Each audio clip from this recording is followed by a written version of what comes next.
नमस्कार, तुम्हा सर्वांचं स्वागत आहे तुमच्या लाडक्या आजीच्या खाऊया चॅनलमध्ये. आज आपण मिरचीचं लोणचं कसं करणार आहोत ते पाहणार आहोत. पाव किलो मिरची घेतलेली आहे, त्या बारीक चिरून घेते. पुढचं साहित्य बघू. घेतलेल्या मिरच्यांचे तुकडे, मोहरी, हळद, हिंग, लिंबाचा रस, मेथीची पावडर, मोहरीची पावडर आणि मीठ. आता आपण लोणच्यात घालायला फोडणी करून घेणार आहोत. तेल घातलं,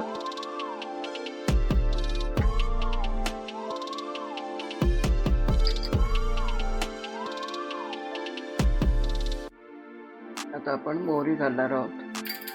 मोहरी तुडतुडली, गॅस बंद करते. हिंग घालते पाव चमचा, हळद घालते पाव चमचा. फोडणी तयार. मोहरीची पावडर घालणार आहोत.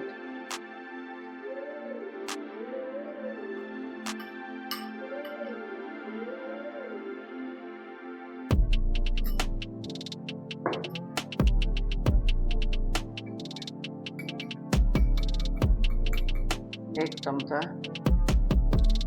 मेथीची पावडर घातली. 3 लिंबाचा रस आहे तो घेतलाय. मीठ घातलं. हे सगळं आता आपण एकजीव करणार आहोत.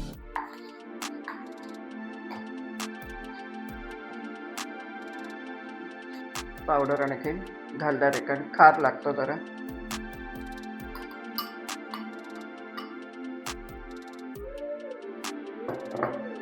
एकजीव केलं. आता आपली फोडणी गार झाली होती की मी आता लोणच्यावर घालते.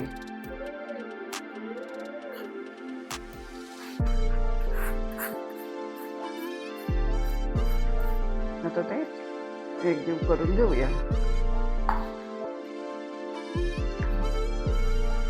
आता हे आपण डब्यात म्हणजे काचेच्या बरणीतच ठेवायचं असतं कारण काचेच्या बरणीत ठेवलं की चांगलं राहतं. तर